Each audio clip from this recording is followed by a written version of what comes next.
Oi, gente, boa noite. Terça-feira espetacular aqui no Gazeta Esportiva. Fique com a gente até às 7 da noite. Olha, em jogo que completou a 18ª rodada do Brasileirão, o Internacional venceu o Fluminense no Maracanã e assumiu a terceira colocação do campeonato com 35 pontos, 3 atrás do líder São Paulo e 2 do Flamengo. Veja os gols. O Internacional precisou apenas do primeiro tempo para despachar o Fluminense no Maracanã. Aos 22 minutos, Rodrigo Dourado roubou a bola na intermediária e tocou para Nico Lopes encher o pé, 1-0. O segundo do Colorado saiu no vacilo de Gilberto. Iago se antecipou bem e rolou para Jonathan Alves ampliar a vantagem. E o terceiro saiu outra vez dos pés de Nico Lopes, agora aproveitando a bola espirrada, 3-0. O resultado deixou o Inter na terceira posição, a 3 pontos do líder São Paulo. Existem erros que são coletivos, existem erros que são em função do adversário que força a marcação e provoca um erro, mas esses não. Foram erros assim, bizonhos, né? Erros infantis. É muito erro para pouco jogo. Um tempo praticamente definiu e depois eles ficaram atrás, por mais que a gente forçasse, não foi o suficiente.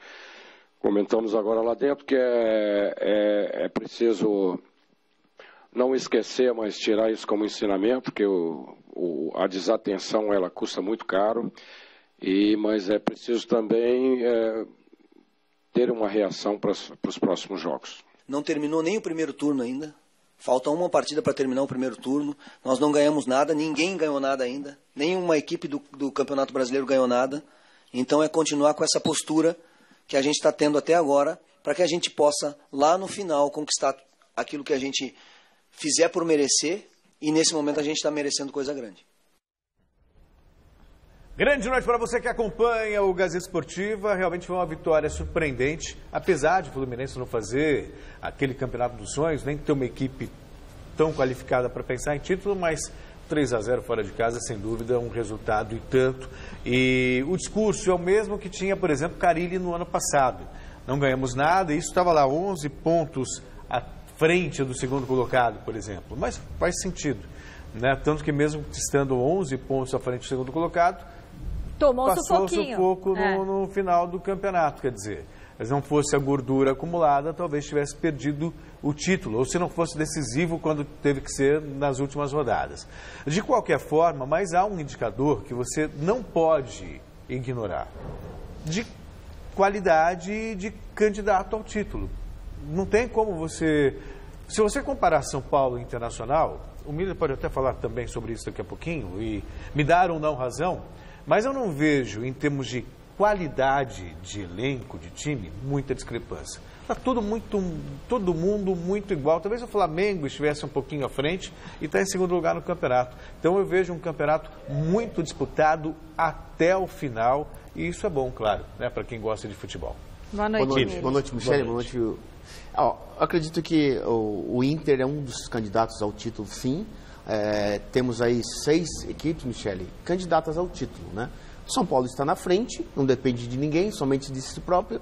Então ele está tranquilo, livre, leve, solto ali na primeira colocação. Agora, o Inter jogou muita bola ontem, eu assisti o jogo. O time do Fluminense é fraco tecnicamente, assim como o time do Vasco e Botafogo. Acho que no Rio só tem o Flamengo, que é um time que tem muita qualidade. Mas o Fluminense, os 3 gols foram 3 erros da defesa do Fluminense. E o Inter, que não tem nada a ver com isso, aproveitou esses erros e conseguiu fazer 3 gols, decidir a partida já no primeiro tempo. Poderia ter feito o 4º gol no segundo tempo com o Potker, que carimbou o goleiro na frente do goleiro ontem, mas o time do Fluminense não tem qualidade, não tem competência para poder virar um resultado, principalmente de 3-0, contra uma equipe consistente como a do Inter. A gente agora vai dar a classificação e aí depois eu quero que vocês falem se justamente o Celso falou que... Você acha que as equipes são mais ou menos niveladas também? Sem dúvida. Sempre falei até que o Palmeiras, por exemplo, é muito parecido o time, do 1 ao 11, com qualquer outro grande do país. É claro que é. Vamos ver. Então, daqui a pouco a opinião do Miller. Vamos ver como está a classificação, faltando uma rodada para o encerramento do primeiro turno. São Paulo, do Miller, segue na liderança com 38 pontos. O Flamengo é o segundo com 37, seguido pelo Inter, 35, Grêmio, 33, Atlético Mineiro tem 30, Palmeiras também tem 30 pontos, mas está na sexta colocação.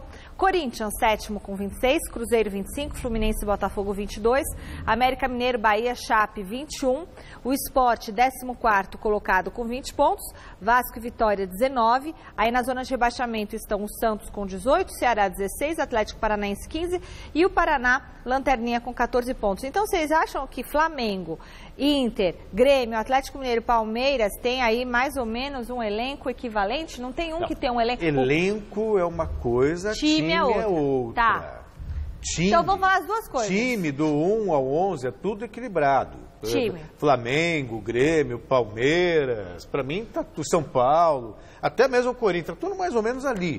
Agora, elenco, daí quem tem mais elenco para mim é o Palmeiras, isso é indiscutível. E aí? Michele, isso é muito relativo, porque às vezes o time é campeão brasileiro e o treinador usa somente 3 ou 4 jogadores do banco de reservas ao longo do campeonato, que é até dezembro. Então, acho que... por que eu acho que é relativo? Porque o Cruzeiro, que tem um elenco e um time bom, está lá na nona colocação, com 25 pontos. Palmeiras está em Palmeiras sétimo, né? Exatamente. Eu acho que do Palmeiras para cima... Do Palmeiras para cima que vão brigar pelo título. Agora, Corinthians e Cruzeiro... Esquece. Pode esquecer título brasileiro. Tá. Bom, então justamente aí, levando em conta, né, esse momento, a gente viu a classificação, a gente lança a nossa enquete para você de casa participar, levando em conta então os 4 primeiros colocados aí apenas do Brasileirão, tá? Tema da enquete de hoje. No momento, qual é o principal adversário do São Paulo na concorrência ao título do Campeonato Brasileiro? É o Flamengo? É o Inter que está na cola? Ou é o Grêmio? Então. Deixa eu voltar para a pontuação aqui. Se eu fosse avaliar do ponto de vista... Não, o Grêmio está com 33, hein? Sim, mas se fosse avaliar assim do ponto de vista time, por time, acho que é o Flamengo. 37, Isso eu não discuto, é o Flamengo. Mas se você considerar que Flamengo e Grêmio estão com as atenções divididas em Copa do Brasil e Libertadores, né, eu vejo o Inter como a maior ameaça para o São Paulo. E aí, Miller? Eu acho que essas 3 equipes, elas ameaçam o São Paulo porque tem qualidade, né? Independente das prioridades, né, que eles vão priorizar, eu acho que o Inter, o Grêmio e o Flamengo, essas 3 equipes, o campeonato para mim, Michele, está aberto ainda. Até porque o São Paulo não tem uma grande diferença, ele tem um ponto só de diferença em relação ao Flamengo. E não é que está jogando maravilhosamente Exatamente. Bem. Então, o que o Celso falou, eu dou razão a ele no sentido de que está nivelado o campeonato lá em cima da tabela. Porque essas 4 equipes, né, essas 3 equipes junto com o São Paulo, elas podem vencer o Campeonato Brasileiro, sim, porque tem muita qualidade. Tá, mas tem que escolher uma, Miller. Quem que é aí o rival imediato mais forte? Então, é o Flamengo, é o Inter ou é o Grêmio? Na verdade, a maior ameaça. A maior ameaça. Para mim, o Flamengo. Para mim também é o Flamengo. Ainda mais que chegou o Guerreiro. Exatamente. Não, chegou. Não vai poder jogar? O Guerreiro saiu, foi pro Inter. Então tá no Inter? É verdade, tá no Inter. Para, Celso. Olha, pra você ter uma ideia. Sei lá, então. Pra você ter uma ideia, o Inter... Não, é o Inter que chegou o Guerreiro. Chegou o Guerreiro. O Inter que deu liga, que tá com confiança, os jogadores estão jogando como o São Paulo, um futebol consistente. Agora chega o Guerreiro, que para mim é o melhor atacante, já disse no mês do domingo passado. Falou. Melhor atacante do futebol brasileiro. Então, ele chega para acrescentar. Então, para mim é o Inter. Então, o Inter é uma grande ameaça para o São Paulo. É? Olha só, se você pegar os times que foram campeões na Série B e mantiveram uma base, foram muito bem no ano seguinte, até brigando por título. Foi Vasco em 2011, foi o próprio Corinthians depois em 2008, 2009, e a gente está vendo agora o Internacional. Manter uma base, o time está entrosado, tem consistência, e ninguém tem acreditava padrão. no Inter. Não. Ninguém acreditava. Perdeu, trocou várias vezes de treinador e agora permaneceu com um treinador desconhecido, mas que entende de futebol. Você está envolvido.